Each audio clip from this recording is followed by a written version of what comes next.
ইতিহাসের যে প্রশ্নটি নিয়ে আলোচনা করব সেটি হলো ভারতের সভ্যতা ও সংস্কৃতির ক্ষেত্রে গুপ্ত যুগের অবদান আলোচনা করো, অথবা গুপ্ত যুগের সভ্যতা, সংস্কৃতি ও শিল্পকলা সম্পর্কে আলোচনা করো।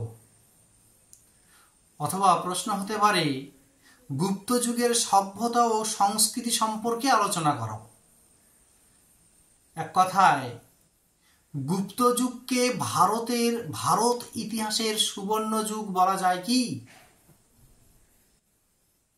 অর্থাৎ এক কথায় প্রশ্নটি হলো গুপ্ত যুগকে সুবর্ণ যুগ বলা হয় কেন? এই প্রশ্নের উত্তরটি নিয়ে আলোচনা করতে গেলে বলতে হয় যে গুপ্ত যুগ ভারতীয় ইতিহাসে এক স্বর্ণোজ্জ্বল অধ্যায়। এই যুগে রাজনৈতিক ঐক্যের পাশাপাশি সাহিত্য, শিল্প, সংস্কৃতি, বিজ্ঞান প্রভৃতি ক্ষেত্রে এক ব্যাপক উৎকর্ষ সাধিত হয়েছে।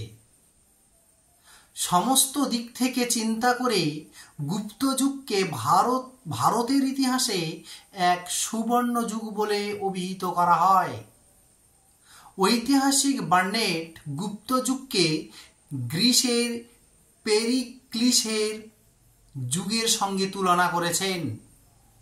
আবার কেউ কেউ এই যুগকে ক্লাসিক্যাল যুগ বলে অভিহিত করেছেন, এবং কি ঐতিহাসিক ভিনসেন্ট স্মিথ এই যুগকে এলিজাবেথীয় যুগ এর সঙ্গে তুলনা করেছেন।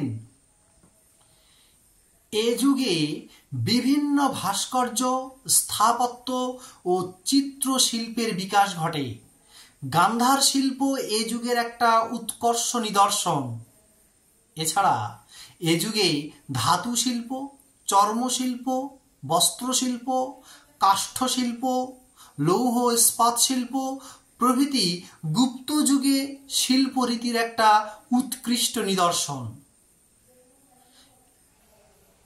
এছাড়াও পাহাড় কেটে গুহা মন্দির নির্মাণ এবং মন্দিরের দেওয়ালে বিভিন্ন রকমের অঙ্কিত চিত্রগুলি আজও বিস্ময়ের সৃষ্টি করে। কৃষি ছিল এ যুগের প্রধান অর্থনৈতিক সম্পদ। বৈদেশিক বাণিজ্যকে কেন্দ্র করে এ যুগের অর্থনৈতিক সংস্কারের বৃদ্ধি পায়। বিভিন্ন নগরকে কেন্দ্র করে এ যুগে শিল্প ও ব্যবসা বাণিজ্যের বিস্তৃতি ঘটে। ব্যবসা বাণিজ্যের জন্য এ যুগে রাস্তাঘাট ও পরিবহন ব্যবস্থার উন্নতি ঘটে। ব্যবসা বাণিজ্য সুষ্ঠুভাবে পরিচালনার জন্য এ যুগে গিল্ড বা নিগম প্রতিষ্ঠান ছিল এক উল্লেখযোগ্য পদক্ষেপ। অর্থনৈতিক দিককে কেন্দ্র করে এ যুগে স্বর্ণ, রৌপ্য ও তাম্র এই 3 রকম মুদ্রার প্রচলন ছিল।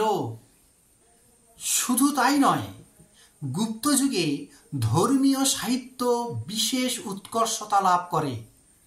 নাটকের স্থান ছিল সর্বাগ্রে। যেমন ভাস এ যুগে 13টি নাটক রচনা করেছিলেন। এ যুগের একটি উল্লেখযোগ্য কীর্তিকলাপ হল সংস্কৃতের মাধ্যমে সাহিত্যে প্রকাশ ঘটানো।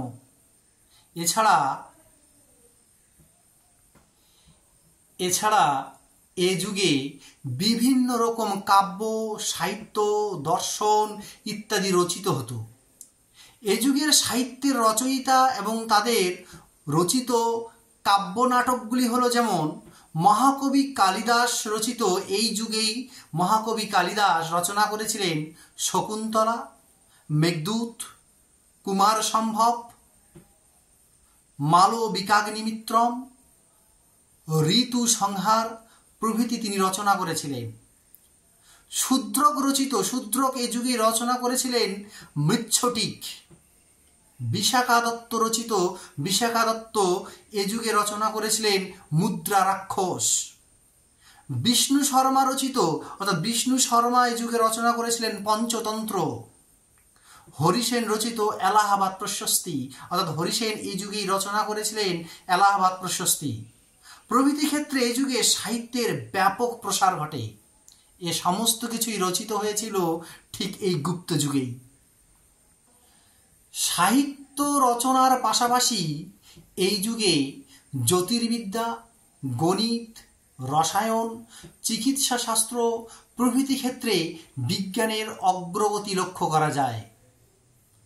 আর্যভট্ট সর্বপ্রথম আহ্নিক গতি, সূর্যগ্রহণ, চন্দ্রগ্রহণ, বার্ষিক গতি এই সমস্ত কিছু আবিষ্কার করেন এই যুগেই। এছাড়া ধাতু বিজ্ঞানেও গুপ্ত যুগে যথেষ্ট উন্নতির সাধন ঘটে। পূজা, বিবাহ, জন্মাষ্টমী প্রভৃতির মাধ্যমে তারা সমাজে আনন্দে মেতে ওঠেন। তবে সমাজে বহু বিবাহের প্রচলন ছিল। এছাড়া নিজে কিছু এছাড়া সকলেই এ যুগেই তারা নিজেই কিছু তৈরি করার চেষ্টা করতেন। গুপ্ত রাজারা শিক্ষানুরাগী ছিলেন। উচ্চ শিক্ষার জন্য রাজারা তক্ষশিলা, সারনাথ, নালন্দা প্রভৃতি প্রতিষ্ঠান গড়ে তোলেন। গুপ্ত যুগে হিন্দু সমাজ ব্যবস্থায় বা এই যুগে সমাজ ব্যবস্থা 4টি বর্ণ বা শ্রেণীতে বিভক্ত ছিল। 1 ব্রাহ্মণ, 2 ক্ষত্রিয়, 3 বৈশ্য এবং 4 শূদ্র। এছাড়া এই যুগে চতুরাশ্রম প্রথা প্রচলিত ছিল। এই চতুরাশ্রম প্রথা হল ব্রহ্মাচর্য, 1 ব্রহ্মাচর্য, 2 গার্হস্থ্য, 3 বানপ্রস্থ এবং 4 সন্ন্যাস। এই সন্ন্যাসকে আবার জ্যোতি নামে অভিহিত করা হতো। তবে রাজা ছিলেন প্রধান সমাজপতি।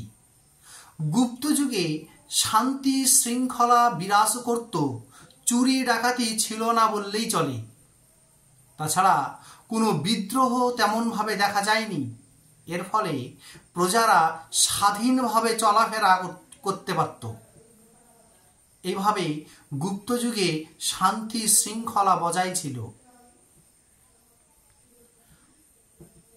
এই সমস্ত আলোচনার ভিত্তিতে বিচার বিশ্লেষণ করে এবং আলোচনার ভিত্তিতে বলা যেতে পারে যে গুপ্ত যুগ সুবর্ণ যুগ বলে বলা হতো, অর্থাৎ গুপ্ত যুগকে সুবর্ণ যুগ বলে চিহ্নিত করা যায়।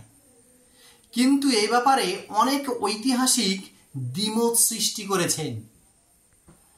যাই হোক, পরিশেষে এটাই বলতে হয় যে গুপ্ত যুগে সার্বিকভাবে সর্বাঙ্গীন উন্নতি হয়েছিল। তাই ঐতিহাসিক বার্নেট বলেন যে the Gupta as is in the annals of classical India almost what the